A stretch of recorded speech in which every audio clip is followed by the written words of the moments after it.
پاک انڈونیشیا تعلقات میں نیا باب، دونوں ممالک کے درمیان متعدد شعبوں میں مفاہمتی یادداشتوں کا تبادلہ۔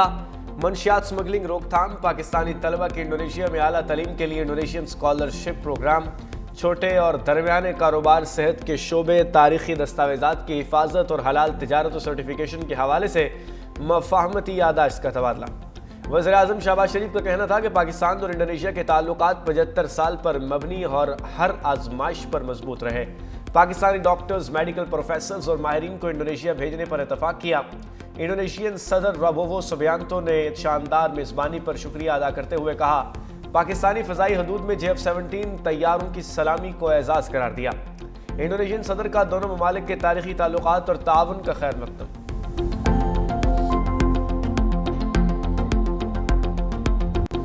IMF نے پاکستان کے لیے 1 ارب 30 کروڑ ڈالر قسط کی منظوری دے دی۔ 7 ارب ڈالر کے EMF پروگرام کی مد میں 1 ارب ڈالر سے زائد ملیں گے۔ 1 ارب 30 کروڑ ڈالر کے RSF کے تحت 20 کروڑ ڈالر سے زائد کی پہلی قسط بھی شامل ہے۔ پاکستان کو EFF پروگرام کے تحت 2 اقساط پہلے ہی مل چکی۔ IMF کے ایگزیکٹو بورڈ کا واشنگٹن میں اجلاس، اعلامیہ کے مطابق دوسرے اقتصادی جائزے کی منظوری۔ پاکستان کو 1 ارب ڈالر فوری طور پر ملیں گے۔ لچک اور استحکام سہولت کے پہلے جائزے کی بھی منظوری۔ پاکستان کو اس مد میں $200 ملین حاصل ہوں گے۔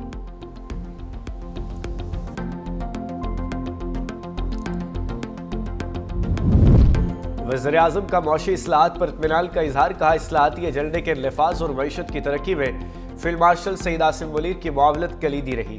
وزیر خزانہ محمد اورنگزیب اور ان کی ٹیم کی محنت اس کامیابی کا منہ بولتا ثبوت ہے۔ ملک نے ڈیفالٹ کے خطرے سے نکل کر استحکام اور ترقی کی سمت میں اہم قدم اٹھایا۔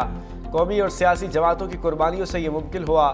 پاکستان جلد قرضوں سے نجات پائے گا، معاشی طور پر خود کفیل ہوگا، عوام کی خوشحالی کے لیے محنت جاری رہے گی۔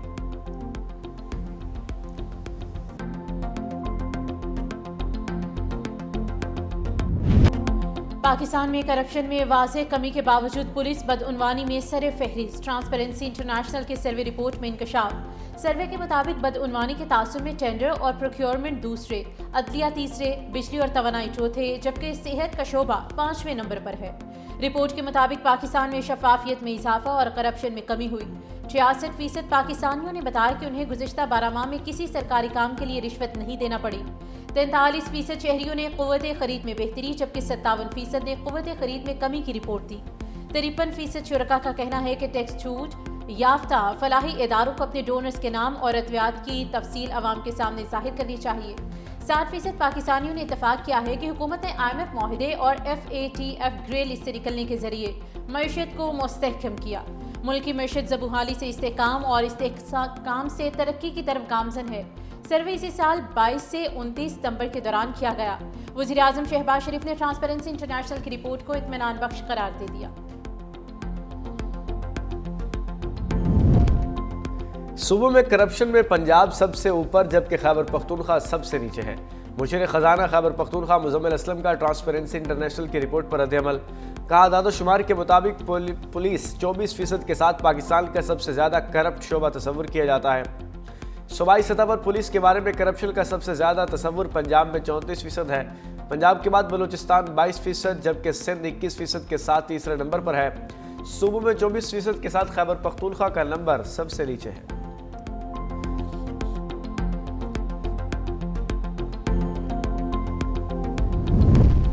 پاکستان میں بیرون ملک مقیم پاکستانیوں کے اعتماد میں واضح اضافہ۔ نومبر 2025 میں ترسیلات زر 3.2 ارب ڈالر ریکارڈ۔ اسٹیٹ بینک کے مطابق ترسیلات میں سالانہ بنیادوں پر 9.4% اضافہ ہوا۔ جولائی تا نومبر مجموعی ترسیلات 16.1 ارب ڈالر تک پہنچ گئی، جو گزشتہ سال 14.8 ارب ڈالر تھی۔ سب سے زیادہ ترسیلات سعودی عرب سے 753 ملین ڈالر موصول ہوئیں، UAE سے 675 ملین، برطانیہ سے 481 ملین اور امریکہ سے 277 ملین ڈالر پہنچے۔ ایسا لگتا ہے جیسے نظام کو پیچھے دھکیلا جا رہا ہے۔ محسوس ہوتا ہے پاکستان کے داخلی معاملات میں شورش ہے۔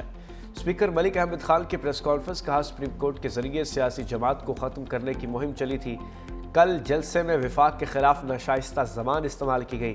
ملک میں سیاسی عدم استحکام ہوا تو معیشت نہیں چلے گی۔ بانی پی ٹی آئی نے انتقام کے سوا کچھ نہیں کیا۔ ان کے دور میں عدلیہ کو تقسیم کیا گیا، ماضی میں عدلیہ کے اندر گروہ بنے رہے۔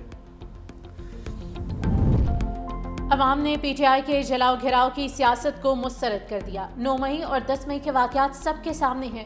پاکستان کے مسلح افواج اور سپہ سالار ایک پیش پر ہے۔ بیرسٹر دانیال چودھری اور بیرسٹر عقیل ملک کی مشترکہ پریس کانفرنس۔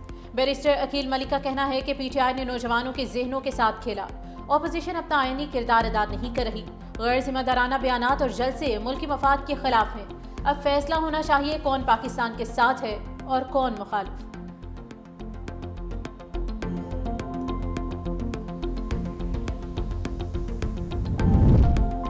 پاکستان کے خلاف فرزہ سرائی محسن نقوی لندن میں ان ایکشن۔ وفاقی وزیر داخلہ کی برطانوی دفتر خارجہ آمد۔ برطانیہ کے اعلیٰ حکام سے ملاقات، اہم دستاویزات حوالے۔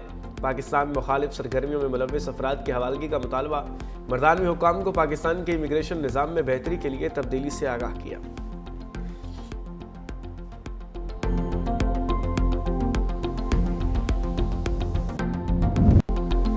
پاک بحریہ کا یادگار دن، ہنگور ڈے۔ آبدوز ہنگور کے لازوال بہادری اور پاکستان کے ناقابل تسخیر دفاع کی روشن علامت۔ 9 دسمبر 1971 کو ہنگور نے دشمن کے بحری جہاز کیکری کو غرق اور کرپان کو شدید نقصان پہنچا کر بھارتی بحری غرور کو خاک میں ملایا۔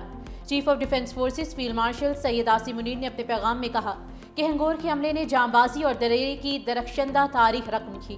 1971 میں بھی پاک بحریہ دشمن کے لیے سمندر میں سیسا پھیلائی دیوار تھی اور آج بھی ملک کی بحری سرحدوں پر آہنی فصیل ہے۔ پاک بحریہ کے سربراہ ایڈمرل نوید اشرف نے کہا کہ ہنگور کی روایت برقرار رکھتے ہوئے 8 جدید ہنگور کلاس آبدوزیں عنقریب پاک بحریہ میں شامل ہوں گی۔ ہنگور ڈے پہ خصوصی دستاویزاتی فلم جاری۔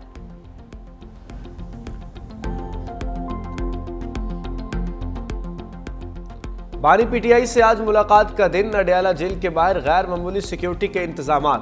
گورکھپور سے واگل ناکے تک تجارتی مراکز اور تعلیمی ادارے بند۔ ٹریفک جیم میں ریسکیو کی ایمبولینسز بھی پھنسی رہیں۔ 2 شفٹوں پر مشتمل خصوصی سیکیورٹی پلان نافذ۔ 20 تھانوں کے S H, 8 D S Ps اور 2 ایس پیز تعینات۔ 1200 سے زائد اہلکار اور افسران، 48 خواتین کمانڈ میں شامل۔ پیمز ہسپتال کی میڈیکل ٹیم اڈیالہ جیل میں بانی پی ٹی آئی کا طبی معائنہ کر کے واپس روانہ۔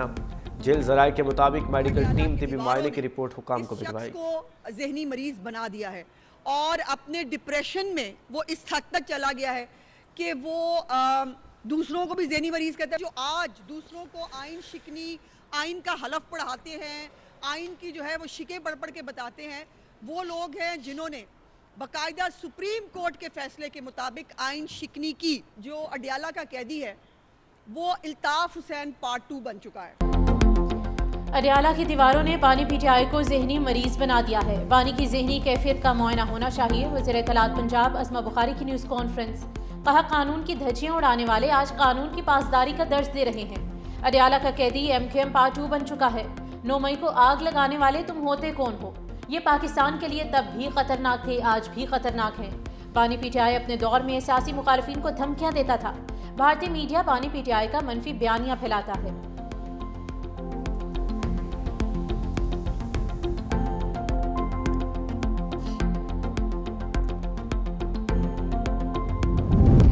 پنجاب حکومت کا کینسر اور دل کے مریضوں کے لیے خصوصی کارڈ متعارف کرانے کا فیصلہ۔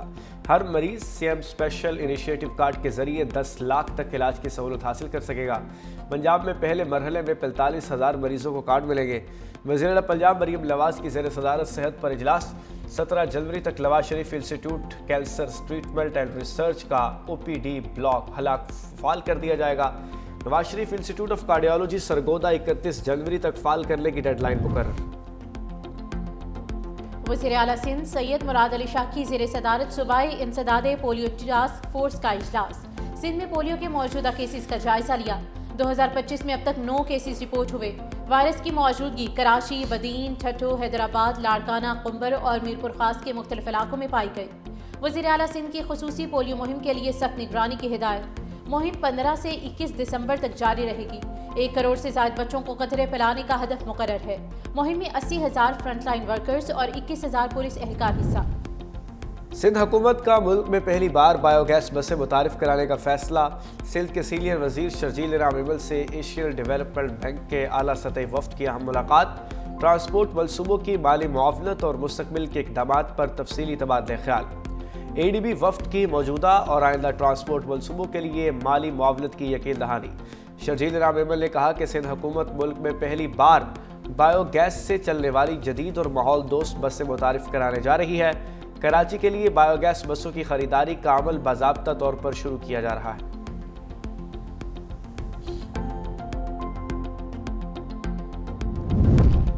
وزیر بلدیات سندھ ناصر حسین شاہ سے ورلڈ بینک مشن کے وفد کی ملاقات۔ ورلڈ بینک کے تعاون سے جاری ترقیاتی منصوبوں کا جائزہ لیا۔ ناصر حسین شاہ کا کہنا ہے کہ کراچی بڑا شہر ہے جس کی وجہ سے مسائل بھی زیادہ ہیں۔ ورلڈ بینک کے تعاون سے جن منصوبوں کو شروع کیا ہے ان پر تعمیراتی کام تیزی سے جاری ہے۔ سندھ کے تمام مقامی حکومتوں کو سپورٹ کر رہے ہیں۔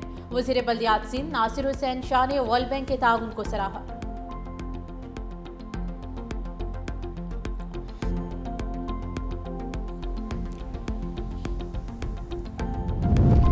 اسلام آباد ہائی کورٹ ڈگری تنازع کیس میں اہم پیش رفت جسٹس طارق محمود جہانگیری کو کام سے روکنے کی درخواست قابل سماعت قرار۔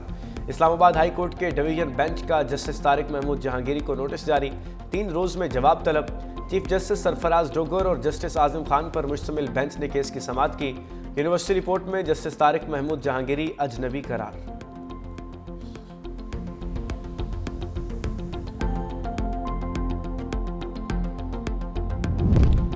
معروف صوفی بزرگ حضرت شاہ عبد اللطیف بھٹائی کی درگاہ سے چاندی چوری۔